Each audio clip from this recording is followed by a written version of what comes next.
Alô, pra você que não me conhece, eu sou o que quer K19, barba muito grande, e aqui, como aqui é muito frio, desde hoje é quinta, acho que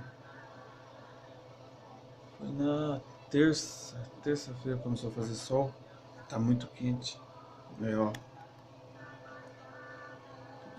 tô até de regata, tanto frio.